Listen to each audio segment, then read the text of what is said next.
Greetings, Uncle Joey here. It's Tuesday, the 2nd of January. The check-in is brought to you by Onnit. Listen, Onnit's been there with us for 10 years, and I love them. From the Alpha Brain to the Shroom Tech to the Shroom Tech Immune. They have so many new products. But how do you know? Go to Onnit.com right now. If you see something you like, press Coco, Diaz, whatever, and get 10% off. Tell them Uncle Joey sent you.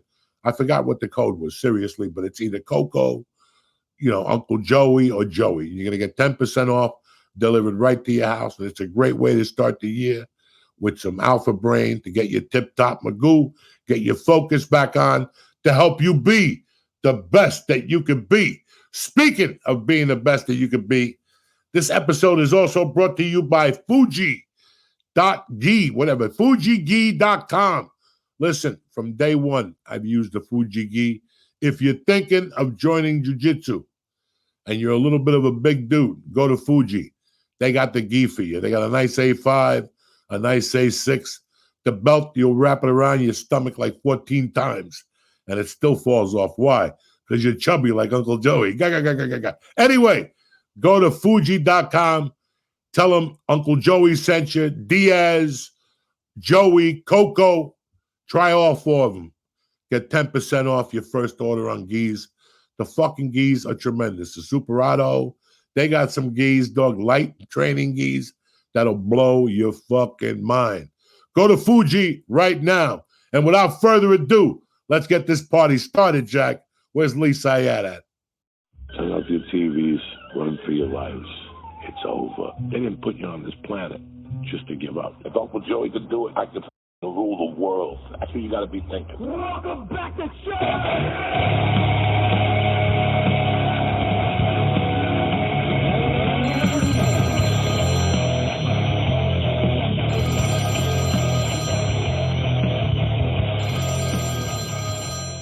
Happy New Year, cocksucker. We did it another year. It's crazy. 2020. Dude, 12 years ago, the church. Fucking crazy. In September. 2012. 2012. It's been a long fucking time, brother. But Happy New Year, 2024. Happy New Year to all the people that jump in with us one day a week. It's going to be our year, cocksuckers. This morning when I woke up, that's the first thing I said to myself. I don't think about years. I think about like how I feel, and I'm ready. Let me tell you something. This is the hardest holiday ever. Why? I could live to be 200. I don't know. Like Christmas Eve, Christmas Day, I wasn't feeling it. I was fucking bored. I don't know. I don't know what happened. I thought the year ended too quick. I wasn't done yet. That's what I'm trying to fucking say. I wasn't done yet with 2023. And, I was bored. How can the city close down December 15th? That was it. I was just bummed because I couldn't wait for today. Why today? Couldn't wait. You know how people wait for Christmas Day and they can't. Like last night, I couldn't even fall asleep. I fell asleep at 2:30 after that because there was a honeymoon fucking marathon that started at 11. Oh, nice. I got home at like 5 after 12 and fucking started watching it. My daughter got home about 12:30. We watched it till about 2:30. And when I woke up this morning, it was like the people who went on strike in LA woke up when the strike was over. Like, as usual, I woke up enthusiastic. I thought the Bluebird of Happiness would knock on my door with 25 G's today or something. I thought somebody would call with a job, but nobody called. Nobody came over. I didn't even see the fucking mailman. Thank God the Greek diner was open. I got up early and I went and got 2 fucking eggs. I didn't want to wake my wife up, so I went down and got some eggs. It was just one of those years where I couldn't wait for the fucking holidays to end. Like from a comedian perspective, wait till you start getting heavy into comedy. See, that's the good thing about comedy. It never shuts off. Right. Like I already saw ads this morning for people who are doing big weekends this weekend. Like they're already out and fucking going full speed. And I was there. I know exactly what that feels like. But I always like to Since the beginning, Lee, I've always liked the acting aspect of stand-up. Like it gives you a green light to act. And I felt like I could have done one more show this year. That's it. Is that I don't know who I was listening to. I was listening to a podcast, and they talked about doing vision boards. It was a well-known comedian, and I can't remember. Maybe Ron Funches, but he talked about doing vision. What's a vision board? So I actually ended up doing it. I haven't finished it yet. I didn't. Some people like print out pictures or just putting like what you want, like sort of like goals, but like visualizing it. And like, Okay. I actually had my girlfriend's 2 kids do it, and they fucking love. They did like 6 of them. It was just cool. Like it was cool to like. Is that something you're gonna put for next year? Like a certain number of shows you want to do? Well, for me, when I first started trying to motivate myself when I was a full-blown junkie, I remember like before I went to prison, I had a picture of a Testarossa on my wall. And I'm like, that's what I want. But I felt that as I got into the books and like Anthony Robbins and stuff, I felt that you have to write the path how you're going to get there. Anybody can tell you they're going to be president of the United States. Tell me how you're going to do it. I'm going to be a councilman for 2 years.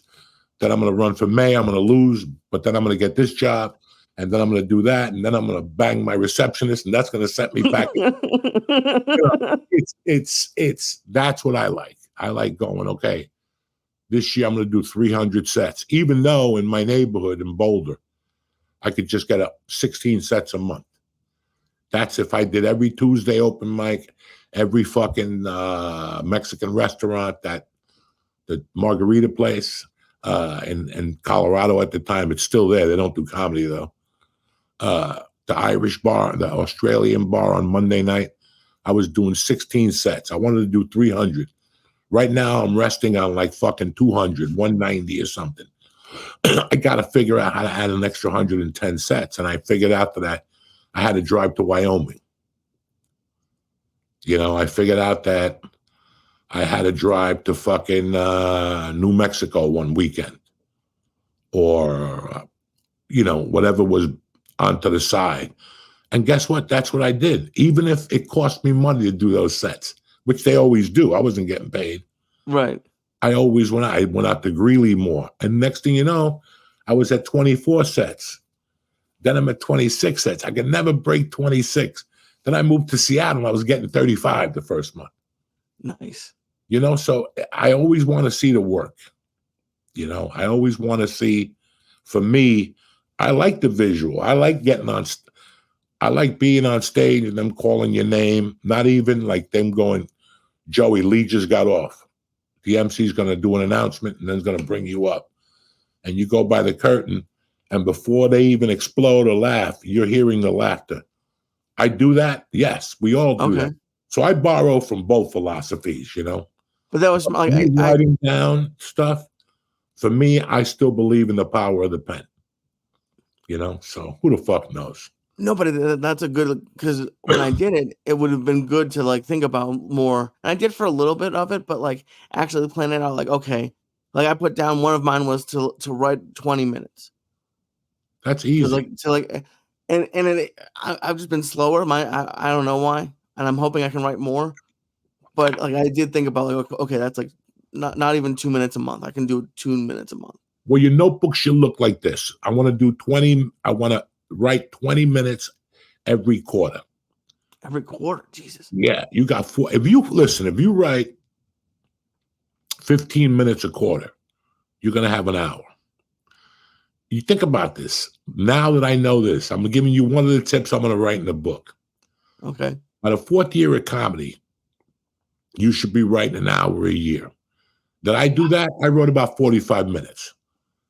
And at that point, nobody was watching me, so I could save material, try it different ways and stuff like that. But this is my advice for somebody in the 4th year of comedy, 3rd year of comedy. Once they got their feet under themselves, they write. And listen, this is all part of the fucking drill. I used to write when I was on coke. What a waste. I'd wake up, it was horrible material. But if you write 10 minutes 15 minutes a quarter for 3 years, that's 3 hours. By the time you're doing comedy your 7th year, you really have 3 hours. Even though you're doing 20, 25 minutes, it doesn't matter. You're fucking stocking material. So when you do become a headliner, you're working with 4 fucking hours a week.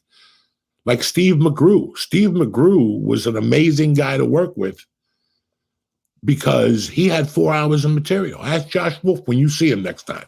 Next time you open up with Josh Wolf, you work with Josh, ask him about Steve McGrew. He's a comic from Denver. As I was starting, he was blowing up. He was the original redneck of fucking comedy.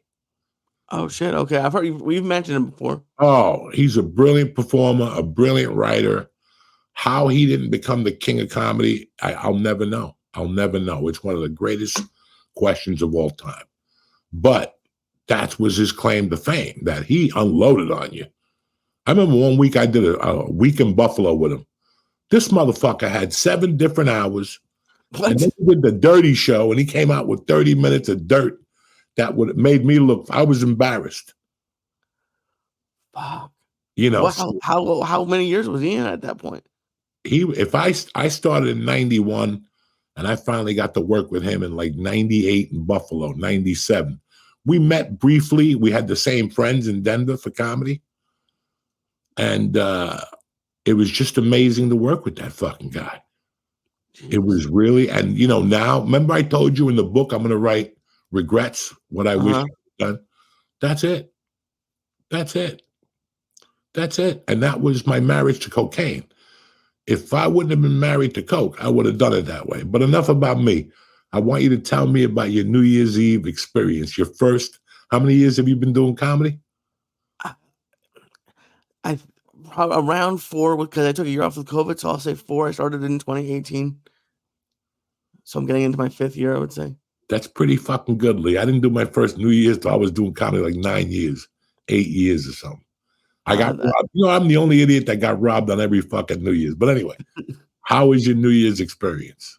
So it was just awesome, man. I got an offer. It was really the first time like a major chain had offered me a gig. Like some like other comics that brought me in, and I've done a lot of really cool clubs. But like this is like a chain of clubs. This is the first time that they asked me to do a gig, and it was New Year's Eve with Sarah Colonna, which is because I produced a podcast with her and Josh 10 years ago, and it's awesome that like it was great to see her, and it was just like I was kind of bummed, and like, you know, not bummed, but like when everyone was posting these New Year's Eve shows that they had, I didn't have one, and I would have had a great New Year's Eve, but like I don't know, I don't even know why, but when you listen to comics talk, like they hate New Year's Eve. But it's also like an honor to do a New Year's Eve show, is like a lot of comics, I think. And so just for me, it was an honor to do one. And it was 3 great shows in like I got to go to Syracuse. It was a great fucking weekend. I was happy for you. Thank you. It brought me back to when I got like my first New Year's and how excited I was and how ready I was. And I ended up eating a bag of dicks, but that's completely. Well, you did tell me. I just knew the excitement, Lee. Oh yeah, I couldn't sleep. No, that's what comedy's about. That's what it's all about. When you're actually missing sleep, because you know when you called, tell the people what I told you when I called you at like 5 o'clock. And you were like, I'm getting ready to go now. I go, if I knew anything about Lee, he would have been there at 4:30 already. Yeah. Oh, fuck yeah. You would have a gig at 8. You get there like at 5:30. I'm going to go up there at Bakersfield early and drive around and see the town. But I knew Lee was that anal that he was going to be an hour earlier to your gig, which is a great trait, you know. But that's what I tell people. Excitement. If you're not fucking excited about something, it's not going to happen for you. There's so many fucking elements that, there's hard work and there's writing and there's going to classes and everything. But if you're studying to be a pharmacist and you have no excitement, if you're not fucking, like when you ever go to a pharmacy, they're kind of like flat people, pharmacists. unless you know them for a while. Like once you buy like medication to get crabs, then they'll open up to you. You know what I'm saying? Once they know you got a Vicodin problem, they'll open up to you a little bit. Is that from experience or just something you've heard? Experience. They're not the most social people in the world, except my pharmacist, Christina. But there's no excitement. When you see somebody excited, they excite you. They excite a team. If you're working with plumbers and you're doing a big commercial job, and I'm going in there with 3 old farts and 2 young guys, and one of the young guys is always singing and shit, torturing the old guys about not getting no pussy with their rotten wives and all this shit. At first, he bothers you, but at the end, he's going to tell you about shit. Like, what'd you guys do this weekend? Sit at home and watch football with your fat fucking wives? This is what I did. I got my dick sucked with an umbrella over my head. And, they just tell you shit. And after a while, they'll show you the positive, something positive. You should come to a class with me on Tuesdays. It's fucking boxing class or something like that. Anything. I don't even know how we got in this conversation. The edible is kicking in. You know what I'm saying? Oh, yeah. I was dying laughing thinking about someone saying that in like a meeting. I have to go back to my day job tomorrow, and I can just imagine someone walking in. I got my dick sucked under an umbrella, and people would lose their mind. What are you going to do? It's the truth. People want the truth, and they don't want to hear it. They have a fucking heart attack. But New Year's, it's just exciting, man. As a comic, listen, my first all the way, and it took me 14 years to take a week off. Right. It took me 14 years to take 6 weeks off. By the 3rd week, I was dying. The only thing was I was so enthralled in The Longest Yard. When I went to New Mexico, there was no open mics in fucking Santa Fe. And I wasn't driving to Albuquerque. That club down there is kind of funky. And I remember how I felt, but it was a relief because I remember that for those from June of whatever, 91 to April or May or whatever, June of 2004, there was never more than 3 nights off, even if I was sick. Even if I was sick, I was getting rid of the temperature to be healthy, but I was getting rid of the temperature because I couldn't wait to get back on stage and snort coke. It was all in the package plan. You know what I'm saying? Right. But that's part of it. And that's why I'm so excited on the 1st. That's why I'm so excited on Mondays. Because you have to be excited, even if you feel shitty about your job. If you go in there with a positive, and not let alone when you get into something that's yours. People say, I got into this and it's not working out. Well, what did you do? And then you hear what you did and you're like, you're not excited about this. Excited is you're not home. If you want to be in a band, you're not home. Monday through Friday, Saturday, you're not home. You're coming home from work, you're taking a shower, you're eating a fucking bag of Cheerios, and you're going to that club to either perform, help out, or be a spectator until somebody throws you in a band or gives you a tech job or takes you on the road, whatever. It's the same thing with comedy. It's the same thing with being an artist. It's the same thing with being a photographer. You have to be excited about what the fuck you're doing. You ever work with somebody and they show up and it's like 15 minutes to get going, 25 minutes to fucking start talking. You're like, come on, guy. This is the shit you do on the drive to work. But it's also like even just in life, because I notice it. I think because I'm very jealous of it. I don't have like that. Like I feel like I'm a friendly person, but some people just have that like whatever it is, just like super positivity, super energy, and like they can talk like it's you a lot of times. Some like you can be very quiet, but you can also have. I think you can turn that on. I love saying hello to people. It's when they want to have a conversation, I get depressed. You know what I'm saying? Like I love saying hello to people. I was eating Saturday night. I went to get like a bowl of pasta at my spot, and 2 old ladies came in, and the lady looked over my shoulder. She goes, "That looks pretty good." I took the bread dish and I put some spaghetti on. I go, give it a try. She froze. She came back and she tasted it and she goes, nobody's ever done that. You know, we don't fuck around here. Remember the night when I tortured that chubby girl at the steakhouse Christmas Eve? We went to the steakhouse in Burbank and the guy put us by the bathroom and I said something to her and she came out and she was like all excited. She gave me a number. She had to be like 65 years old. Well, because we were sitting right by the bathroom and you would just bring up like start conversations with everybody watching, and it was like a group of older, like some guys were just looking at you like, what are you doing? But you got this group of older ladies, and yeah, I think you have this thing with women, like it's not even like you're hitting on them, but you just talk to them in ways like I don't think she's ever been talked to. Like I don't remember exactly what you said, but yeah, she came out and like had a piece of paper for you, right? Or like a card. What was it? I remember that. That was hysterical. Phone number. She goes, if you're ever lonely or some shit. I was like, what? You were right there. I was like, what? That's chocolate cake and shit. Fuck. Oh, Jesus Christ, that cake.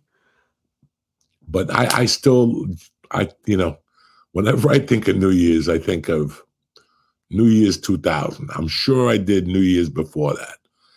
I just can't remember. I probably did New Year's at the store one year. Yeah, like, but I had never done New Year's out. And my gig was Miami, which I had just done that July for 3 weeks and just leveled the room. Had a great time. Audiences were great. And they wanted me down there on like the 28th or something. But I couldn't get down there to the 30th because I already had a week in Michigan. I had to take a bus from Michigan to Miami. All right. I pretty much get to Miami on the 30th. I get off the bus. I take a cab to where I'm staying. It's a condo right across the street from the Coconut Improv. And I put my luggage down. I'm hungry and I need an advance. And I need to get a gram of blow. So I'm going to go over to the comedy club. Monday nights was African-American night. I forget what they called it. Sugar Mondays or something. I forget the host. The host is a great guy out of South Florida. He has like a whole circuit down there. And I get to the club. They let me in. It's fucking jam-packed. And I'm not there 5 minutes. I look up and it's Madonna and Chris Rock. Everybody was in Miami for New Year's. Holy shit. All right. Chris Rock went up. I remember getting an advance. I remember getting a piece of rock. I remember going to the flapper bar around the corner, the swim bar, and going to my room and being enthusiastic about New Year's Eve. I got coke in my system. I'm going to get high. And my girlfriend was down there at the time with me. She bought like a beautiful gown. She thought she was Elizabeth fucking Taylor. You know, we were getting ready to do a great show. Oh my God, Lee, first show I go up there. I went out there too cute. What does that mean? I went out there too cute. I was thinking that I was in front of a regular Miami audience, but without knowing, I realized after the show that they're a New Year's Eve audience. The Miami Improv at that time was 70% Spanish and 30% everything else. On New Year's Eve, it's 90% Jewish. Hysterical. And they come down from West Palm Beach, and they dress up nice and the whole thing. I went up there and tried to be a little dirty, cute, and talk Spanish. Lee, I have no reason to lie to you. I lost them at the 6-minute mark. Oh. And there was still 19 minutes on the clock, Jack. Fuck. You know that thing? All I remember about that night is don't let them see you sweat. Right. They saw me fucking sweat, Jack. Oh, did you get him back at all? Or it was 6 to 25 silence? By the time the second show came, I wasn't strong enough at the time to overcome the beating I took the first show. I never redeemed myself. I did better the second show. I made the adjustment and kept it a little cleaner. And, you know, it was a 2-man show. Wow, okay. So I was the first thing they saw. I'm not the first thing you want to see. And I know this going in. Even back then, I'm not the first thing you want to see. And if you're running a club, you made a mistake by putting me in that position. Really? On New Year's Eve, it's a different audience. Give me a beautiful woman, a chubby woman. Give me a woman with a dress on. She'll do a lot better than anybody else. Warm them up, talk to them a little bit, slow them down. A guy with a tuxedo, everybody does that. I want to see a woman. I don't care if she's an opera singer part-time. I don't care what she does. I want to see her do 10 minutes and then bring the gorillas up. Right. And even then, on New Year's, if you start with a magic act, you'll go a long way. Even though while the magician's on stage, I want to be outside the building. I will not go in the building until the magician is off stage. I'll end up like those people in Rochester last night. Some terrorists will crash in because terrorists don't like magicians either. I'll tell you that much. I love.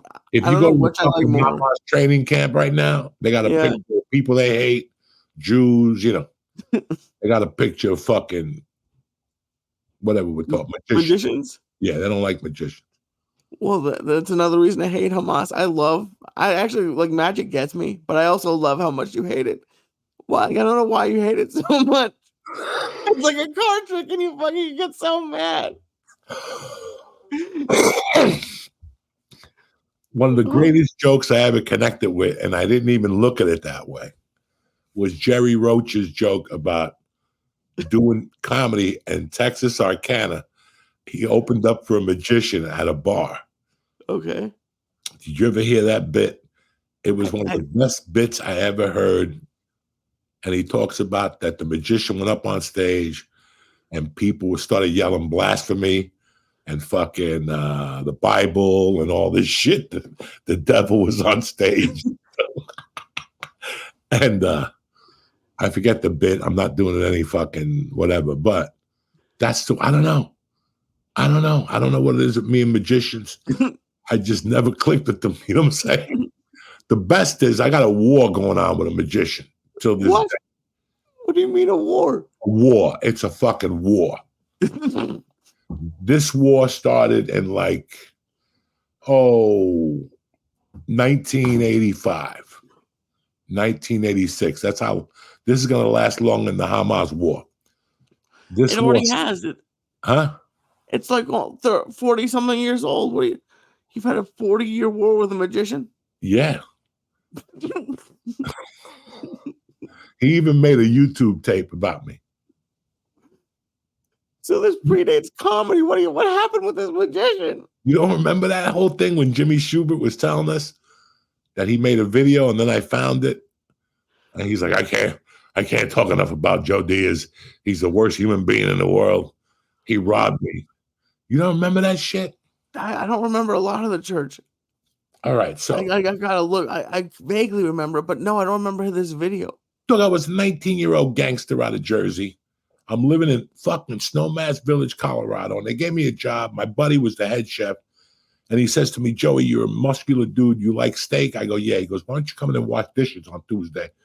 I'll give you fucking 10 pounds of prime rib, and then you could steal whatever you want on the way home. It only pays $75 or something. I'm like, yeah. You know, I did it one day a week, but then it was fucking a great job. I'm not embarrassed to say I didn't. I love dishwashing. I would get high. I would put music on the back, and I would just load up the fucking dishwasher and spray it, get nice and wet. The whole night I'd be eating. I'd take breaks. I was allowed to go out and smoke reefer. I came back in if I wanted a lobster tail to make it for me. So I went from working Tuesdays to like Tuesdays and Thursdays. Then they asked me to come in the daytime and prep 1 or 2 days a week. So I would go in there. They were training me to be a sous chef. At that time, yeah, I didn't know what was going on. I had an opportunity, and I would go in there 2 days a week. But in the daytime, you're in there alone. So you were allowed to go to the bar and put ice in the soda and fill your own soda. This guy did a trick. You know those fans that spin around? Mm-hmm. The bar had ceiling fans all around. The place would pack up during ski season. It was John Denver's restaurant. What did you expect? The thing would spin around all night. He would go up to the people and say, I could do a magic trick. There was like 3 magicians working the room. Oh, this shit. was a great little fucking bar. And they had great food. It was like a 5-star restaurant. It was called The Tower. And Every night, the guy would go, I'm going to put he would come out with a deck of cards, and he Okay. would, I'll bet you whatever you want that you put your money on top of the card. I put a thumbtack on it. I could throw it up, and it goes up in between the fans. If it Oh, sticks, I keep your money. Dog, people would come from all over the world and drop $50 bills, $100 bills. There was no 5s or 10s there. This is 1983. $20 in 1983, it was like a whole fucking Chinese meal, right? So I go in there one day in the afternoon, and I noticed that one of the ceilings is lower. And I was athletic then, so I would jump up high and take like a 20 or a 50 off the ceiling. Every time I worked, I took like $50, $100. You know, I would take down 520s and shit, 250, $100 bill. And then there was an area where it was just $100 bills. I figured out, fuck, I don't need to jump. I'll stand on top of a bar stool. There was no cameras then, and I'd take like 200, 300. It was all going into my criminal bankroll that I was coming back to the East Coast. I was just preparing. This went on from fucking November to like January. Jesus. Why would he leave it up there? Huh? Why did he leave all that money up there? At the end of the season, he would take it down. He'd break it up with the other magicians. Oh, okay. There'd be like fucking 30,000 each fucking magician. And that was fine. I ain't mad at you. But if you're going to leave your money exposed, you got people like me walking around. They didn't have cameras in those days. They had nothing. So for fucking 3 months, Lee, I would go up there and whatever. If I had a broomstick, sometimes I'd go in there and make believe I was fucking sweeping. Pop, I'd drop a yardstick down. One day, I went back to New Jersey and the end of the theft. So he in his mind, he goes, this guy disappeared. You know, so he wasn't sure. But now I go back up there in 85. And actually, I go to the bar one night, and I actually pull like a 50 off. I'm just hanging out with like some guys, and I go, fuck it. I used to do this all the time. I took a 50 off, and I told somebody. Somebody was with me. They repeated it. And then I left there. I went back to Bolden 87. I forgot all about it. This is fucking 2010. Somebody comes up to me and says that they went to the Magic Castle. Right. There was a guy that was a big-time magician in Aspen. And I said to the guy, is his name Doc? And he goes, yeah. I go, oh, shit. He goes, that guy is great. I go, no, he's great. But I can't believe that guy's still alive. So that night I went home. I was living in Hollywood. I went home and actually called the Magic Castle, and they told me that this guy worked there, and what times he would go on and what nights. So from then on, every time somebody told me they were going to the Magic Castle, I'd say, ask the Doc and tell him Joey Diaz sends his love. Okay. And every time somebody would go in there and go, Joey Diaz sends his love, he'd go, tell him please to go fuck himself. He robbed me. He robbed me for thousands. And they would go off on, and then I'd see the people we play, and they go, what'd you do to that guy, Joe Diaz? He's fucking furious. He's old. He's still fucking cursing your name.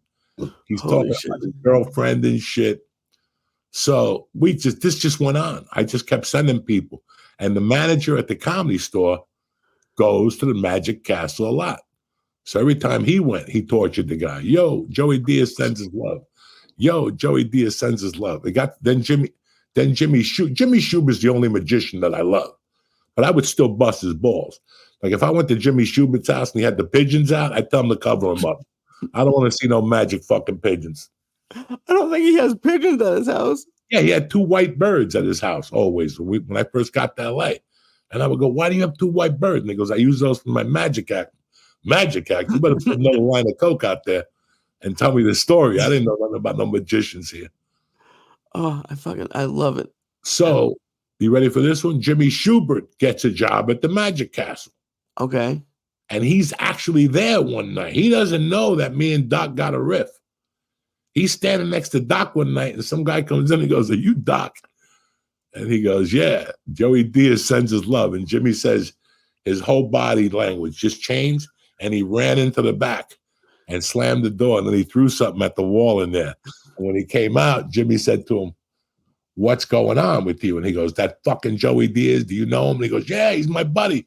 He goes, he's no good. He robbed my money off the ceiling and shit like that. And now he has the gall to send people in there and send me his love constantly. Why are you tormenting this guy? Because he fucking started saying shit about me. If you're that stupid that you're going to staple your money to the fucking ceiling, guess what? I'm going to take it. And with that, I'm going to take a break. I got to go to BetterHelp now. Give me 2 minutes and we'll be right back. This episode of The Check-In is brought to you by BetterHelp. Listen, you don't want to walk around another year half who bots, walking around confused. And right now is the time of the year when you're making resolutions. Don't forget to give yourself some credit for the great stuff you're already doing. Therapy with BetterHelp is an awesome way to change bad habits and celebrate good ones. All you do is take a quick quiz on their website, and BetterHelp will match you with a licensed therapist. And if you don't love the first match, you could switch at any time. No big deal, no questions asked. BetterHelp is totally online. You can talk with the therapist on a video call, message, or by phone, whatever works for you. When I worked with BetterHelp, I used the video chat. I want to see her, and she wants to see me. I love BetterHelp. I was with them for about 8 months, and listen, I'm a lot better today. Work through your problems with somebody who has been picked just for you while sitting on your own couch on your time.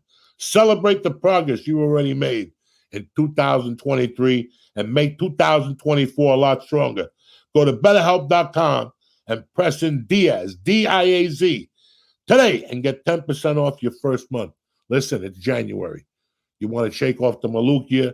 You want to be the best you can be. You want to be able to let people know who you are. And it starts with talking to somebody sometimes. That's where BetterHelp.com/Diaz comes in. But just start with BetterHelp.com. Read it. Take the online quiz, see what you think.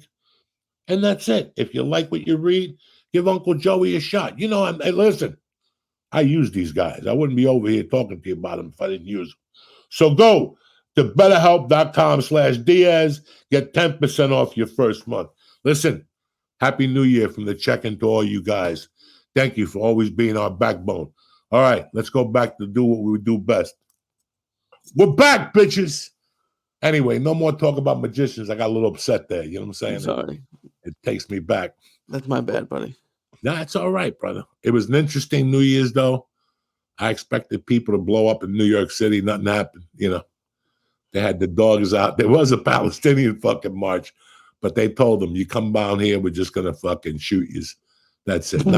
Not tonight. Take the night off. Go smoke some fucking reefer. I feel that people go away from their fucking stuff. You know, I was talking to a friend of mine the other day. My family and I go to this church. I don't even know if I want to tell you this story because, I don't know, it might sound wrong the first week of January, but I got to tell you anyway. We go to this church close to the house. Very nice people. The singer at the church is as gay as a $3 bill, and he thinks he's fucking Yul Brynner. He's got the hairdo, the whole thing. He comes out singing with a scarf and shit like that. I would tolerate it. I go there with my family. I would tolerate it. You know me, I go to the early mass, 7:30. I want to get it over with and get the fuck out of there. It's not like I go to church a lot. I'm not going to sit here and tell you guys I go to church a lot. This is 4 times a year. I get the urge and I go with my wife, my daughter. If my daughter's an usher, you know, then I'll go. Right. Sure. She's only been an usher like 3 times this year. But anyway, somebody was talking at one of the parent functions, not really a friend of mine, like a person that I'd say hello to, an acquaintance. And I heard this guy say the strangest thing, which you know automatically set me off. He goes, you know, I like going to that church, but the gay singer fucking bothers me. Now, you know me, Lee. I'm a fucking gay advocate. I love guys banging each other in the ass. I love all the whole fucking Eric Rocha story. Your And if I love Eric Rocha for president, you know, I've always loved it. I don't care what people do. It doesn't bother me. But there's a time and a place for everything. I also grew up very Catholic. Right. He was saying that the guy bothers him. Listen, I told him, listen, I don't hate gay people by no means. I got 2 best friends that are fucking gayer than a Barnhart cat. I got 2 nephews. You know me, dog. I'm open. But everybody should stay their place. I mean, This gay guy comes in and he tries to sing opera and shit. I'm not used to that. I'm used to old priests and fucking nuns that smoke Marlboro cigarettes singing fucking whatever the fuck they sing on Christmas Eve, right? Or whatever they sing every fucking Sunday, you know? Now this guy comes along with his fucking olive oil voice and his fucking charm, you know, like Sinatra in The Godfather. And he's out there like, glory, glory, the whole thing. And meanwhile, my blood pressure is boiling. I'll tell you what. I don't know a fucking decent gay guy. Listen, gay guys like to sing, and I'm with you. But I don't know a decent gay guy that's singing at 8 in the fucking morning. He's polishing his asshole from the night before. He's fucking taking the chains off from his ankles from hanging upside down. I don't want to see this guy in church singing at 8 in the fucking morning. There's no decent gay guy that's up at 8, jumping up and down, singing Barbra Streisand songs. They're all up the next morning, taking the glue off their nutsack, the fucking candle wax off their asshole. They're getting ready for the week. They're replenishing. They're doing liquid IVs. They're doing fucking IVs. They're doing it all. You know, I don't want this guy in my church singing. I don't need this shit. I want a regular fat dude who looks like me that can't sing. I'm happy. I'll even throw him the extra 20 to fucking stay extra. And, you know, whatever. And I got nothing against gay people, but this guy's like one of those gay dudes that thinks he's better than regular gay dudes. That's the other thing. Like this guy probably hasn't had a date in like 3 years because I don't like the gay lifestyle. Fuck you. What you need is to go on fucking Eric's website, whatever the fuck it was called. More Men, what was it? Oh, Boys Ahoy. Boys Ahoy. Get picked up by some fucking UFC fight and get fucked in the ass. He won't be in church singing no more at 8 o'clock in the morning. He'll be out there living the lifestyle, you fuck. Anyway, no offense. Starting off the year, coming off the bat, you know what I'm saying? Why fuck around? I had to come out of my coma. It's been fucking 3 years, Lee, and I had to come out of my fucking coma, man, over the holidays. I'm living my life wrong. You know what? And here's the thing for people. Sometimes when you're living, you think you're living your life right. Okay. Sometimes it grows on you. I've never, and this is what I was struggling. This is one of the things I was struggling with. Because I noticed something over the holidays and shit before the holidays started. I'm not the type of motherfucker that I wasn't cut out to be home from 6 to 11 at night watching TV. Right. That's 5 hours of my night. I don't have that. I could watch the news for 10 minutes. I want to watch the weather and I want to see what's going on in fucking Israel. I want to see who's playing tonight. Everything else, I could care less about. You know, I don't watch an episode of fucking the show with Kevin Costner. It's always fucking on, though. Yellowstone. There's been a marathon on. I could leave and they're killing some Indian. I come back years later and they're stabbing the same dude. It's the same that I left. And I don't mind. I love the show. I think the show's brilliant. But I'm not cut out for that. So I made a decision. I'm going against the cut here. The last year, what I do is I go against the cut little by little. Because I know in my mind that baby steps become big steps, right? So that's why I went to the city for Jingle Balls. You know, that's why Gomez hit me up today when I'm going to do Legion of Skanks. I'm going to have to go in there on a Monday night and drop knowledge on that motherfucker. You know, I miss those guys, you know? Right. I got caught up in trying to be this dad that I wasn't. I love her. I give her all the attention in the world. I keep the lights on for her.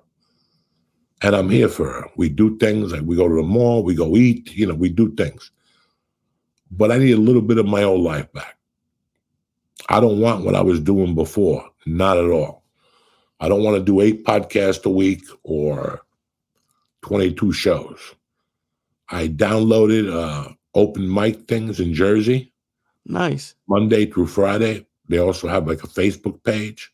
Yeah, absolutely. Every city does, yeah. And I was looking at different things. There's a couple of them close to my house. Nice. You know, and I'm going to start there, guys. No schedule. Hit this place on a Tuesday. Tonight there was the one. But by the time we get there, it's an hour drive, 45-minute drive. It's by my house where I grew up in North Jersey. Yeah. You'll find, I'm excited for you. Yeah, I just want to go up and shake the rust off. No money. If I can't do 10 of those, then we're going to fucking put up the white flag and go, we tried. We're moving on. I'm going to join the fucking a band as a drummer or fucking start singing in Spanish. That's it. That. Listen, if you can't do that, you don't want to do what you're doing. So can you explain that? So like, let's say after 5, you're like, I'm fucking back, and you want to maybe get a spot at a local club. Would that count, or you're like, listen, I want to do 10 open mics. I want to do 10 open mics. I want to Okay. feel like I did. I want to feel like I did how you sounded on Thursday. Right. You understand me? If not, if I'm doing it for a paycheck, then I'm not really doing it from my heart. Again, we're going back to the labor of love. Right. That's why I love Rudy Sarswell. In fact, I got to give that cocksucker a call and wish him a happy new year. I think he sent me a text 2 days ago. It's the truth. This is what I got to go through. I'm excited about writing my books. What do you want to do this year? My goal is 20 feature weekends. That's what 20 what? 20 like weekends on the road. That's easy. You could do that. I would love to be able to. It's looking like that. I'm gone.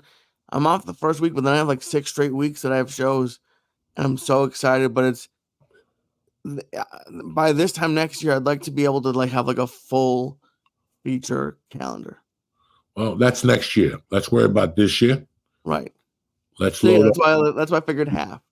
Let's load up on the idea of the 10 minutes every 3 months and putting up a 7-minute video every 90 days, 120 days, one thing I'm going to write about in this, I got like chapter 9 is one of the big differences between me being an open micer and you guys being an open micer is the influence of social media and how much open micers, anybody at any level as a comic, we feel we need to be on social media. And yes, I agree with you. But as a comic and as an old school comic, I want you to work the basics. I'd rather you spend 90% on stand-up, wholeheartedly. I'm not like I told you, I'm not worried about headshots. Right. If you're worried about headshots, after 2 weeks, you're in the wrong market. Because I could be my own, I could be my own photographer, Lee. I was thinking about that. I could just go to comedy clubs and go, whoa, I can make you a star. Joey Diaz here. I could take your picture. Right. Allow us, put you in a database and keep rotating your pictures as you change, because that's what you really want to do as an actor, comic. You want to, like my IMDb, that picture's 10 years old. Ain't nobody going to hire me. When I show up looking like this, they're going to go, what happened to him? Right. Fuck. But it doesn't matter at that age or at that level, is what you're saying. For stand-up for now, nobody's going to call me and bother me for a headshot. Right. Like I didn't get a headshot till I moved to Seattle. That was 95. That was 4 years in. Where now comics are worried after 2 weeks. They need a headshot. There was so many things, and they're just distractions. And I think I already know what you're going to say, but I was talking about this with another comic this weekend. What is your opinion on features and opening acts having merch?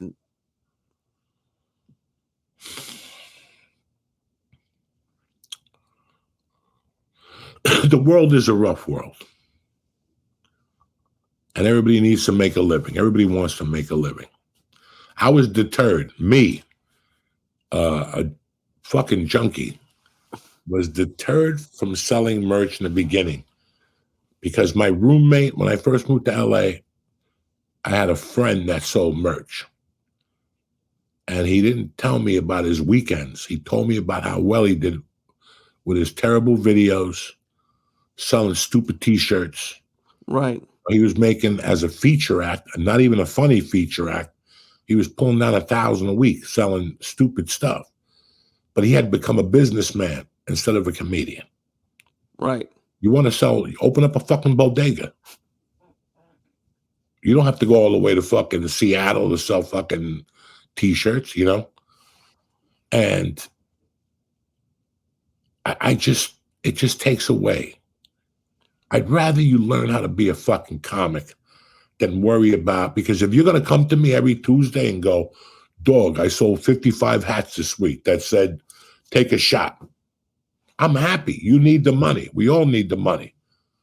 But I want to see what you're taking away from. You're not coming back telling me, Joey, that fucking joke that I told you, it fucking worked. Oh my God.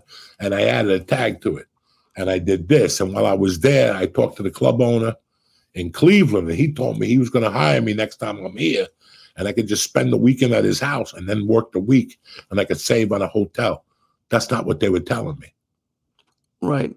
The biggest thing was their profit margin on the merch. And dog, I'm a businessman, but at that level, we don't need fucking businessmen. And I'm gonna tell you what. Today, I went for a ride this morning when I got up early, and my favorite vitamin shop was open. They're the best people in the world. They've been there for 40 years. They're part of a network. Like, if you need something, you go to this guy, he'll tell you what doctor to go to. Like, he hooked me up with my acupuncturist, who I've been with for 3 years. Okay. I went in there today, and he told me, he goes, we're packing up at the end of the month. Oh, no. Yeah, he goes, it's not worth us having a location no more. Everything is being done so much and just mailing. He goes, I had 25 customers that moved away after the pandemic, and they still buy from me. They still call me all the way in Jersey, and they call me from Florida, South Carolina, Michigan. They're calling me from all these places. He goes, since the pandemic, I go online once a week and talk about something. I've got 100,000 followers that listen to my vitamin talk, and they all order stuff from me. He goes, I'm going to eliminate the $7,000 a month. Fuck yeah. And I'll do this out of my garage. With my son, we'll redo the garage. He goes, I could have a garage look like fucking Times Square instead of paying $7,000 a month. For 20 grand, my garage could look like Times Square. Heat, lights, soundboards, the whole fucking thing, you know? That's awesome. My point is, I always like the website sale. Okay. It removes, listen to what it removes. It removes the contact between you and the person for right now, which you're not looking for as an MC. Because when you bomb as an MC, what do people say to you? You did a great job, Pete. You did a great job, Lee. And then they look at the MC and they go, oh, you too. You did a great job. I don't want him out there. Really? I don't want him out there. I don't want him out there for his own ego. Interesting. And when you're a feature act, there's a problem when you're a feature act. I know 3 guys who left LA over this problem. What's that? The people who come up to you after a show and they'll go, Joey, how you doing? Great show. And then they'll go, hey, Lee, how you doing, man? Great show. And then when I'm not looking, they'll bow into you and they'll go, we like you better than him. Right. People do that constantly. I don't know why they do that. Right. I don't know if they know what they're doing or if they just want to, you bombed and they want to make you feel better. I knew a comic that came home once and went off on me. This was like my younger brother. I love this guy with all my heart. We haven't spoken real. I mean, we talk online from time to time. You know, he did this. He opened up for a huge comic. Huge. He went from doing clubs to doing fucking little arenas. Oh, shit. Okay. And every arena, and this guy was very talented and very fucking funny. And he could write, dog. This motherfucker could write. And I knew he had this talent, but he didn't have the talent that this other guy had. This guy had him by 20 years. Guy's still around, big time comic. The guy that I'm talking about, he's moved somewhere. I don't know what he's doing anymore. But the particular one guy just blew up at me one day and said, you don't understand, when I open up for him on the road, half the audience tells me they came here for me instead of him. And I couldn't believe he was saying this to me, but then I had a couple club owners call me and go, did your buddy hit his head on something? Did a safe fall on his head or something? He just called me, demanding me for $5,000 for a $1,500 a week, telling me because when he opens for the big guy, people tell him he's funnier than him. Crazy. To This- think that was his sales pitch. What's that? Like that was his pitch. Like people tell me I'm. And this is me and you knowing each other. Like I worked your club as an open micer. And Right. now one day, 8 years later, I get a bug up my ass and I come to you and go, you know what? I went on the road with this guy. And even though you're featuring me, the only way I would come back is as a headliner. And you're like, bro, are you serious? Yeah. I've been on the road with him for a year. He does 10,000 people a night, 80 nights. I have this huge following, and this is what you're going to pay me.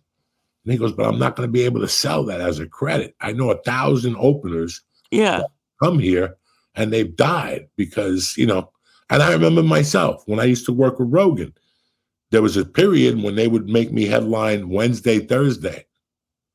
Oh, that'd be awesome. Rogan would headline Friday, Saturday, Sunday. Look, I would sell 18 tickets a night. They're not there to see me. They're there to see Jim. Right. Did the club expect you to sell tickets, or were they just like they were developing me? They made so much money on Rogan that they took a chance. They just because I was going to feature there. I was there all weekend. Or me and Artie would co-headline. Right. I remember those shows. Yeah. So it was always there was a system, Lee. And I believe in that system. There's a system. And that's just me. I could be wrong. Who the fuck am I? I'm sitting in the basement doing a podcast with you on a Monday night. You know what I'm saying? What do you have a plan for the open mics? Do you have jokes you've been working on, or like what do you? Because you don't really like 5 minutes. Is it going to be tough for you? I talk in my sleep for 5 minutes. Well, not that you can't talk, but that it's so short. No, 5 minutes is perfect. Okay. I just want to listen. You know what the best thing is? When you run in your house and your decision is whether you want to pee or write that joke you thought about on the drive home. That's love for something, There's a certain thing that you get. And don't get me wrong, Lee, and this is true. Up to the pandemic, I worked harder than fuck. I wrote, I moved my material around. I overthought myself sometimes with the process, and the process was a lot easier. But I always worked very hard on material. I always stressed to my agents that I wouldn't go to the same place every year, just so those people would not see me do the material. Even though the money was there, I wouldn't go. I'd rather go somewhere else. That market's already built. You saw me twice in 2 years. Now it's time to spread my wings and go write some new material and come back to you in 2 years. That's a tough decision for a lot of comics. I made the decision because I never wanted you to see. Nothing bothered me more. My first 2 years working with an agent, and you don't know, what am I, geography fucking major? I don't know what nothing is. And they would put you like in something, whatever, Ohio and Columbus within 3 weeks. Dayton, Ohio and Columbus. I'd want to shoot myself in the head because let's say you did Dayton first. Right. By the time you got to Columbus, it was the same people that were in Dayton, and you didn't know it till Friday night. You've already done 3 fucking shows with that same stupid material. And you notice people who were at the other shows? And that's why every show is always different with me, at least a little bit. The closer has to stay where it is. Right. That middle arc has to stay where it is. But that beginning, you could jump a little around. It's not like I'm fighting to win them over. They already know who I am. So there's always strategies here. You know what I'm saying? Comedy is a strategy. Stand-up comedy is always going to be a strategy. And you always think about it, whether it's a 2-minute open mic, a 5-minute open mic, or a 15-minute headliner routine, or an hour-and-a-half headliner routine. I am never not, when I call you, I don't even call you before the show. I call you when I know you're there. Right. That's funny. I know you're there because you're a professional like me. After you go get that steak at 2:00 and you go back to your room at 3:30, you ain't leaving till game time. You're like an animal inside a room, and they're just like walking by with a steak. You got no clothes on, and you're in a cage, and they just keep walking by with that steak, and you're like, ah. When I come out of that room at 7:15, when you're in that shower and you try to bang one out, and nothing comes out because it can't excite you, because you're too excited for comedy. I mean, you could have a girl in front of you, you're trying to bang one out of fucking Diddy, and the next thing you know, ba-boom. Why? Because you're so excited about the comedy. You can't wait to get out there and fucking kill them. And then I go out there as an MC and I'd bomb, because I would go out there like an animal. They want to be greeted. They want to be welcomed. I went out there to kill them, to tell them that their kid's a fag because he ate peanuts, you know.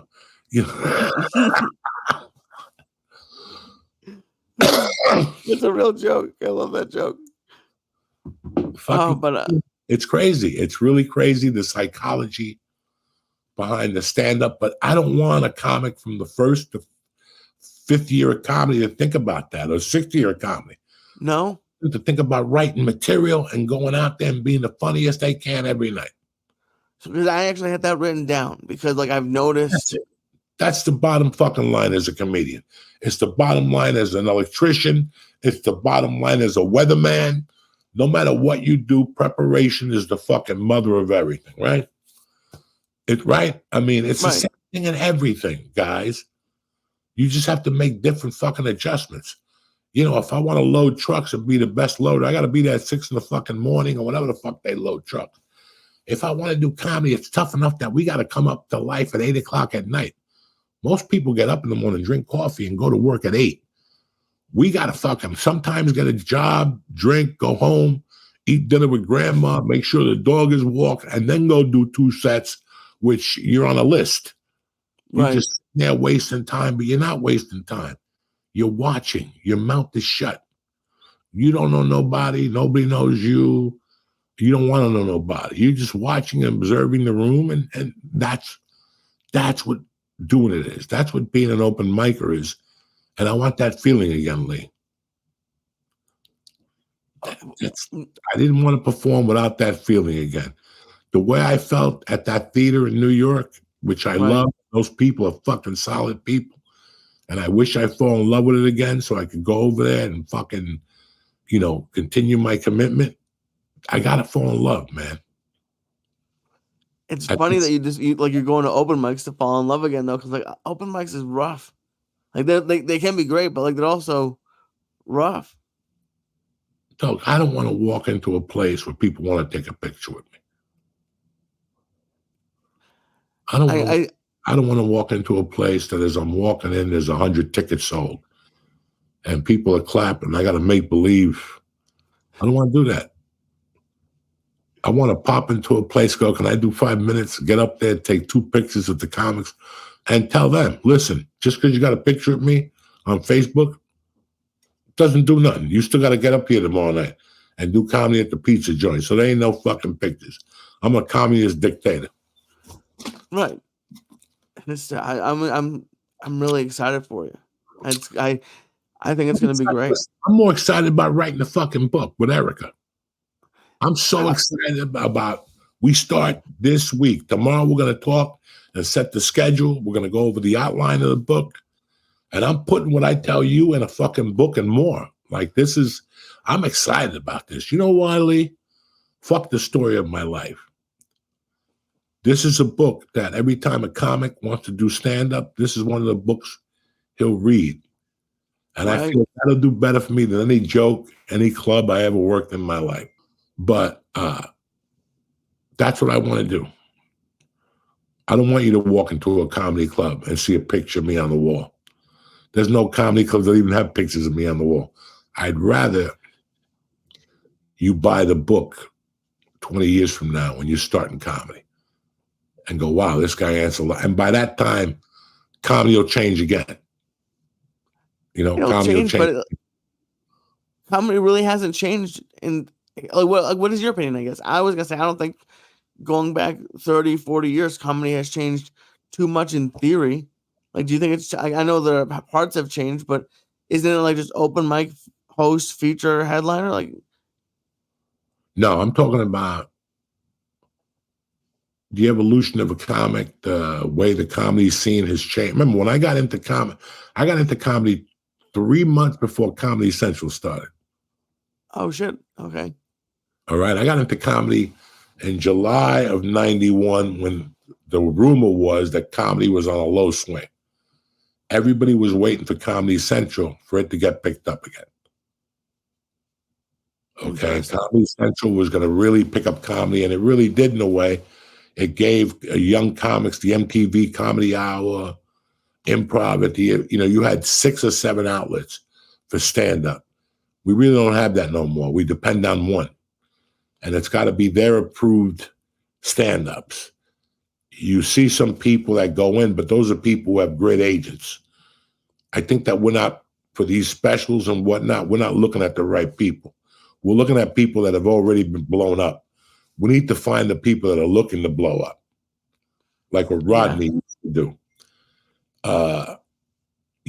Comedy has changed in the last 20 years. Comedy has changed in the last 10 years. And comedy has changed in the last 5 years. It's an art, Lee. It's always going to evolve.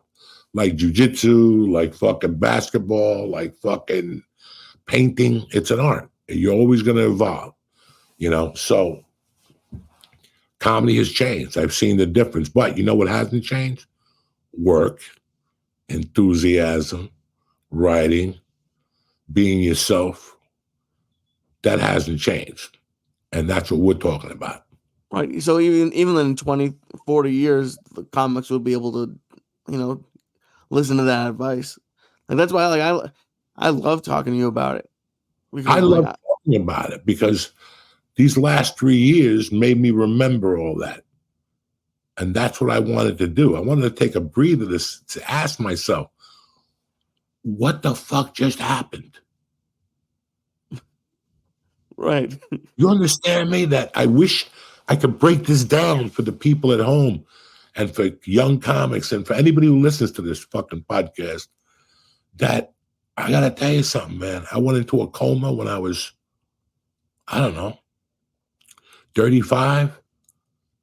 I was a struggling coma. It was one of those comas that you ate at somebody's house 4 nights a week, or Joe Rogan bought you a fucking turkey sandwich at Pink Dot after the show.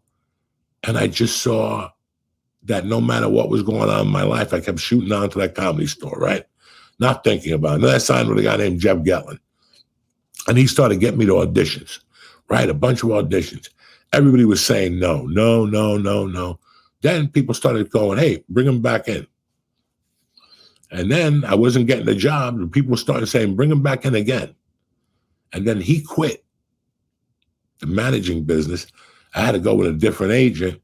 And all of a sudden I started booking. But it wasn't because I just grew overnight. It was because of the work Jeff Getlin had laid on for me. Do you know what I'm saying? So I forgot all these things over the year. One minute I was living in a fucking apartment with 10 cats. The next minute we're in the valley starting a podcast in our spare bedroom. Okay? Right. Then we went on a fucking, in my world, that was a fucking blurb. Even when I wrote the book, I didn't really remember much after 2012. We went into a deep we met the fucking, because we busted out when the THC stores were fucking blossoming. Like when we started the podcast, there was a store on Lancashire that gave away bagels at 7 a.m. when you went in there to get weed. The Jewish guy, Boris, Igor, whatever, he was a Russian Jew. I never went to that one. They would give away a lot of shit. We had a lot of edibles. We had tons of edibles. That's what people don't understand. It wasn't that we were junkies. Is that shit was. I remember doing a show with you in San Diego, the American Comedy Company, and that company came out. The company of the cookies we used to eat. With the frosting on top. Yeah, I used to tell you they were 100, but they were really 200, and I would break them in half. And these cookies, they showed up and they gave us a fucking bag of cookies. I remember that. And it was just a different time. We were at the right place at the right time. And next thing you know, I'm fucking doing a movie with Stallone. I hadn't shot a good movie in like 5 fucking years. I started telling people, no, I'm not doing that. No, I'm not doing that. I'm not doing that for $100 no more. And all of a sudden, Kevin Hart with the fucking Stallone movie. And then next thing you know, I'm having a fucking kid. The next thing you know, we're moving offices. You know, the next thing you know, we're doing Acid Church with a 4-hour podcast with 4 fucking animals in there. You know, Lee, it just went fat. And the next thing you know, we're doing fucking Matthew Perry dust. We're doing ketamine with our friend that Sunday. When I went home and watched the fucking True Detective, it almost had a nervous breakdown. And then we went through the pandemic, and next thing you know, I was selling out theaters, and I was about to fucking do Rogan in September at the Garden. Right. And the Soprano movie was going to come out 2021. And that would get me longevity. I would, you know, dog, it all went Bush. Did I cry? No. I knew it was part of the fucking game. But now let's figure out how the fuck did I get there? Like, to me, like when I was listening to it, it sounds like almost like a roller coaster. Like it just sort of like took off at one point. Like and like you were just doing the same stuff you were always doing, but then like little by little you got busier and busier. And we went to the movies with 100 people on Christmas Eve. I remember that, yeah. And smoked dope outside the building, and we sat there for 2 hours and watched a god awful movie. I wanted to fold into the fucking chair. You know, we did it all, dog. But I had to figure out how I got there. For me to move forward, I was fucking blown away. I was on the phone with people. I was people calling my house. I never, you know, I was getting emails from people. Remember, I went to see The Mentalist. Were you with me then? When I went for an audition for The Mentalist, right? I think that's right when we started. Do you remember that? I did Rogan a few times. I went in for an audition for The Mentalist. Okay. Now I'm fighting like everybody else. It's rough. I get there. It used to be you went to an audition, there was 8 dudes. You knew 2 of them. I went to this audition. There was fucking 50 guys there all reading for the same role. Wow. And one of them was Stephen Bauer. You were reading for the same role? Yeah, we all were. There was a bunch of fucking Cubans, gangsters, Italians. We're all reading for the same fucking role. And I get there, and Stephen Bauer goes, how you doing, blah, blah, blah. I go, you mind taking a picture? I go, no, let's do it. He takes a picture of me. I go, you know what? I got my camera. Let's take a picture. Boom. This is before the podcast. This is how I got to know him, that audition. And we started talking, but we knew the same people. And next thing you know, I go home, and I go, look who I ran into for an audition for The Mentalist. Okay? Now I was going in there for some, I don't know, a one line or something like that. Well, that night, I fucking get home, and on Twitter, I got a message.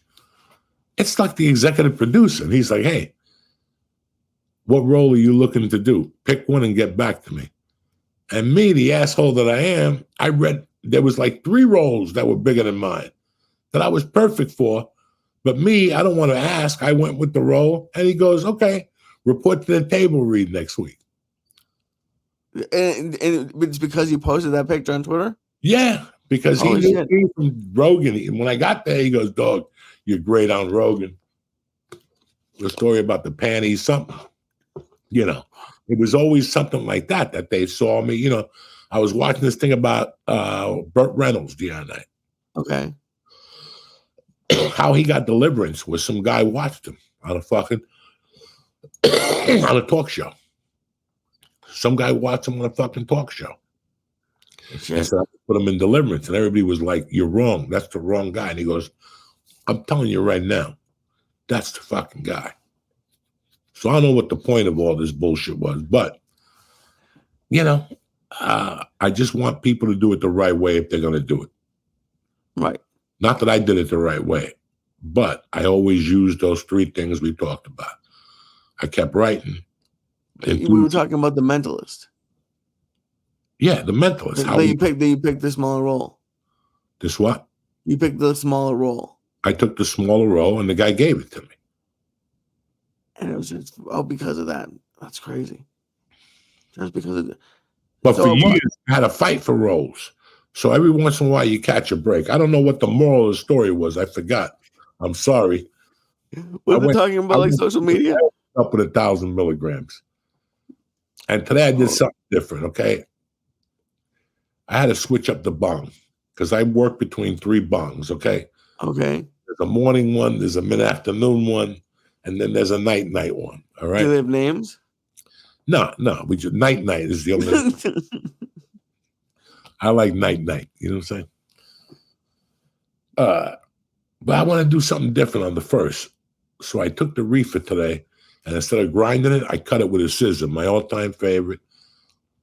I left a little bit more paper on the fucking easy wider, the thin one, and I fucking rolled 2 numbers. One of some 36% shit, Texas tea. Yeah. And some fucking there was something else I got. Oh my 36%. Jesus Christ. 36% that Texas tea. Let me tell you something.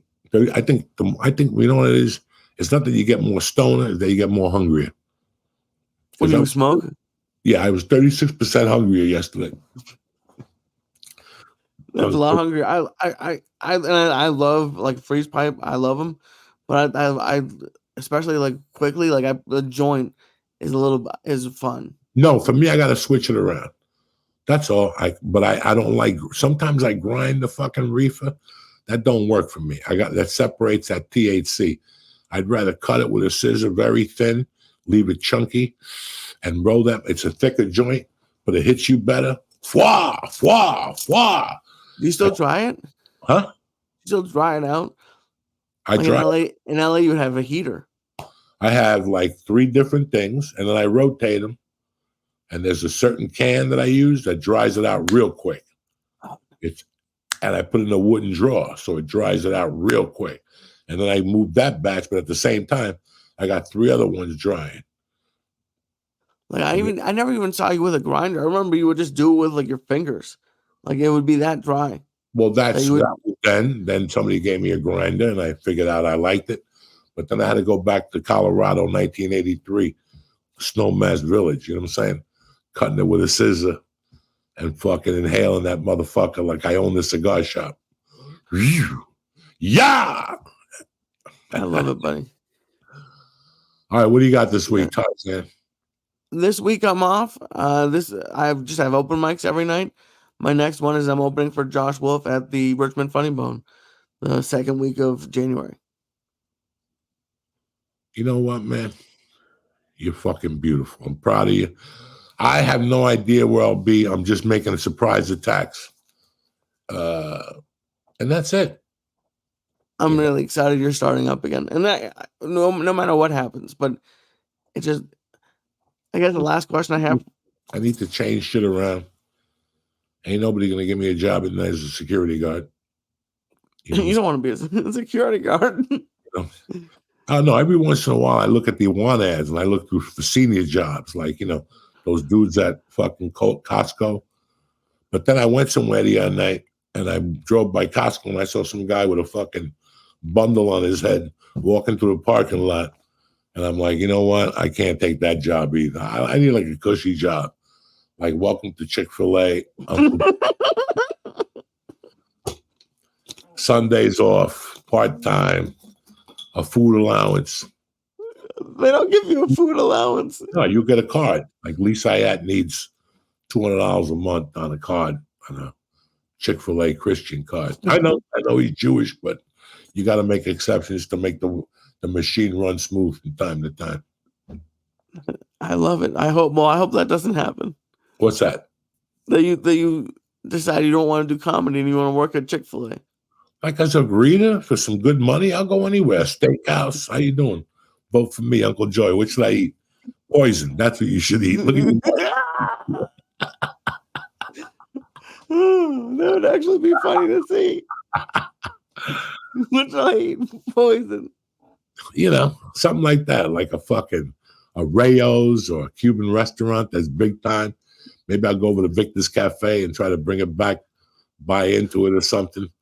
Play the conga drums on Tuesdays, whatever it takes. Just something to, Jesus Christ. I didn't even know you played the congas. I don't want to go. I did have a very good, you know me, guys, I tell you the truth. I did have a very pleasant experience on JSX out of Westchester. The drive from Westchester, from where I live, was a little long that day. But let me tell you some guys, for the extra deuce and not waiting in the airport for 2 hours, I stand behind it. I even went online and I saw some negative reviews. And I was like, fuck, you know. I go, let me give it a try. And I got to tell you something. Both there and back. On time, just bring a sandwich. That's all I'm telling you. They give you like sweet potato fries. That's not going to fly when I'm 3,000 feet up in the air and I'm starving and I'm coming down off a fucking edible or some maluki I smoked. You know what I'm saying? So bring a sandwich. How? So that you just got there like how long before the flight? The first time the flight was at 5:30, and we got there 10 after 5. And can you park right there? Right there. Well, in Westchester, they suggest you get dropped off in an Uber because sometimes the lot is too packed. Okay. Let me tell you something. When you land in Nashville, Scott on him. Listen, you know I get anxiety if I see a long walk, especially after a flight. I can't. My lungs freeze up or something. I can't breathe. You get off the fucking plane at 50 yards, tops, to the place. You walk in, they greet you, and all of a sudden your luggage is right there. You pick it up, and here's the beauty. You just give the lady your name, and she gives you a car key and something to sign. Your car, the parking lot is tiny. You're not walking the parking lot B. You don't got to take a train with this fucking guy that looks like he's missing an eye, nothing. You walk out there, your car's turned on, and your trunk is open. Okay? Your car, nice. Summertime, they got the air on. And if it's wintertime, they got the heater on. Do you follow me, dog? And it was a deuce more, not even. The fly there was $5. If I would have taken them on United round trip, it was $560. Okay. Each. On this, it was $600, $610 or something like that. That's worth it. It called, you know, I called the car service to drive us to the airport. They wanted $1,300. You know me, $1,300. $1,300. You people got some pair of balls. How long of a drive? It's an hour and a half.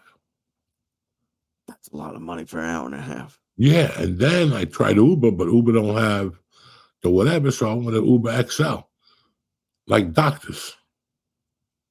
How was it? Like a lot less? Yeah. Like $100 or something? No. The difference was $900. Wow. Cost wise. Me, you know, I like to tip the dude. He's in the car with me for an hour and a half. He's going to have to inhale a fart at some point. I'm going to have to scratch my feet like John Candy and fucking train planes. You know, I'm leaving some fungi toenail dust in there in the front seat or in the back. Oh, that poor guy. I would have loved to have seen that. Oh, yeah. And then, you know, if they have, sometimes the drivers pick you up and they got the earplug in, they're talking to some guy in fucking Kuwait. And I start asking them creepy questions and shit, like when they, you talking to me? Hold on. No. And I confuse them. Make a left. You know what I'm saying? Like, oh, I love it. Oh, I love you, buddy. 2024 is going to be a good year, man. It's going to be a financial rough year. You know, like people are going to fucking struggle this year. It's an election year. God knows what's going to happen in the Middle East, you know. And if you don't think that has something to do with you, it is. I guess there's no champagne next year. Why? Because the grapes froze or something like that, and they can't make enough bottles of it. So champagne's going to go up to, you'll be drinking malt liquor for fucking $100 an ounce next year and shit like that. That sounds disgusting. Malt liquor. I had no idea. Yeah, it's gonna be fucked up, but like, does it affect you now? Like, it never used to. Like, I'm surprised to hear you talk about it. What's that? Like, just like, you know, like current events. What you know? Yeah, I guess you watch the news in LA.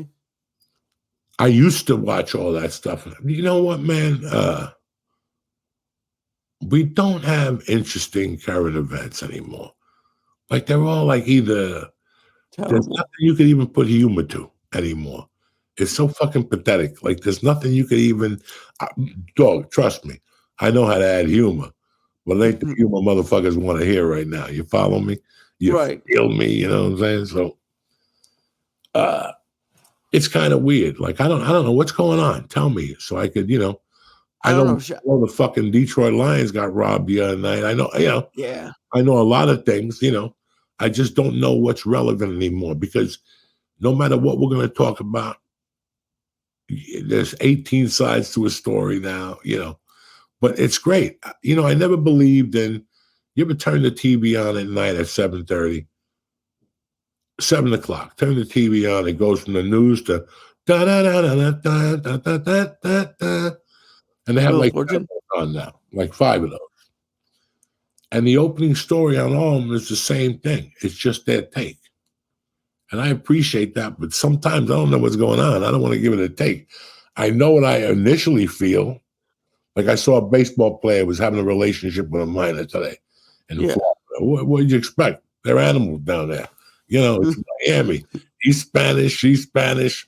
She no hablo. He don't hablo. Jesus. You got hablos. It's not going to be good. You follow me? Holy shit! That's so fucking crazy. He didn't show up to the whatever. Who? Like that player didn't show up to court or something, right? Nah, he's back in fucking Tijuana. He's done. He's changed his name 3 times already. You follow me? You're going to need the FBI, Homeland Security, and fucking an investigator to follow him. And by next week, he's going to change his name another 5 times. Fuck. Those Spanish people are slick. They just keep moving. It's 100 in ID. Pop, pop, pop, pop, pop, pop, pop. You get in the computer. We got him as Lee Syatt. We got him as Joe D. You got nothing. He's on the run. He's got you chasing 9 fucking people. 9 Spanish guys that last name Hernandez. How you going to fucking figure this out? I love when he used to tell me there'd be like 800 Lee Syatts in Mexico when I was dating my ex. Family took your wallet. It's all over the place. You're like the fucking detective that walked into Mexico with the cat and they took his ID pics and they sent it to the narcos. You're like open fucking season down there. If you go down to that border right now, right, there's 10 Lee Syatts waiting online. And I guarantee you, not all of them are Mexican. There's got to be one like a fucking, They sold it to more people? What? They sold my identity to more people now? Well, look what's coming in. There's like 10 Lee Syatts. That'd be fucking crazy. You ever go to like a payphone in New York City? Right. I'll come up to you. Excuse me. Excuse me, you calling long distance? Why? What's the problem? I want to sell you a calling card. It's the same thing. If you're walking towards the border, like, hey, how you doing? Let's go in this motherfucker first class. How would you like to walk in there as an American right now? Give me the small 10. I know. It's hidden under your foot. Why don't you take it out? Those sneakers been on for 30 days straight. Take it out, fucking wipe the rock, whatever the fuck, and then give me the $10. I'm going to give you a new identity, a social security card, and insurance for your fucking car when the United States government gives you a brand new fucking Cadillac. They're going to give me a Cadillac. Yeah, they're going to give me a Cadillac, but you're going to need a name. If not, you're not going to be able to drive for 10 years. 10 years. I got to keep walking? Nah, we got an ID for you, Lee Syatt. And that's it. Right now, they're on the border going, how many fucking Lee Syatts going to walk in there? And they're all fucking taller than me, too. Fucking assholes. I'm proud of you for New Year's. I know how hard you work, brother. Thank you, buddy. Chit chats we have fucking help because it makes me fucking find some answers. Like I said, I haven't been fucking, we wrote a book together. We did a bunch of shit. It's not like I've been sitting at home in a fucking padded wall. I'm living my life. I'm trying to be a dad. I just thought that the way it ended before, I didn't like what was going on with my comedy. I didn't like what was going on a lot of things. And that's why the pandemic came at a perfect time. And now I'm a different person. So we got to fucking sit or get off the fucking pot. I say it to people. Now I have to say it to myself. You know what I'm saying? Now, if you don't mind, I got to go drink some water and eat a little mushroom bar to watch Texas against fucking Washington. I think that's the game that's coming on. So, Dude, I love you, buddy. It was great to see you. I love you, motherfucker. Happy New Year. Congratulations. And hopefully I'll see you in a few weeks. I'm excited to be down there, and I'm just excited that you're doing it, man. I know you kept saying you were retired, and I didn't push it. I wasn't retired. I never retired. I was Semi-retired. I was taking a breather. I was semi-retired. So, but I'm just happy that even if you just do it at an open mic a week, because I love watching you do stand-up. So I'm happy you're back. Work out for me too. I got other plans. I'll give them to you as they come along, my brother. You guys, thank you for watching. Have a great week. And now for a word from my bad motherfucking sponsors. Stay black. Welcome back to church!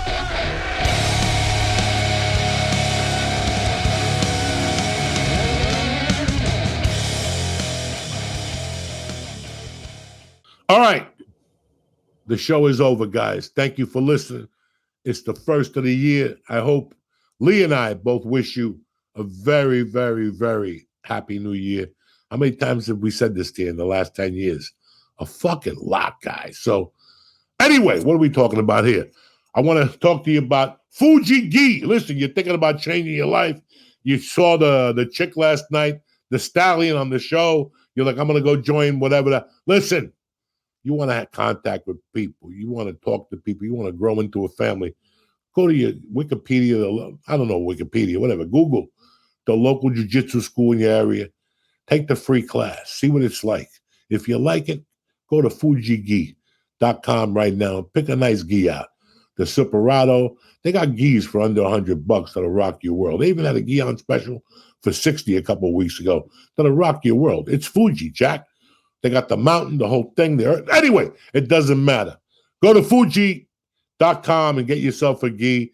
And like I told you, either use Coco, Uncle Joey, whatever. Take your pick. Take a chance. Columbus did. Also, I want to talk to you about On It. I've been with them for 12 years now, Lee? 12 years. And every January, I go on my little alpha brain fucking cycle. I blast off for 4 weeks. I drink water. Tomorrow I got to go do a blood test. But what am I telling you all this for?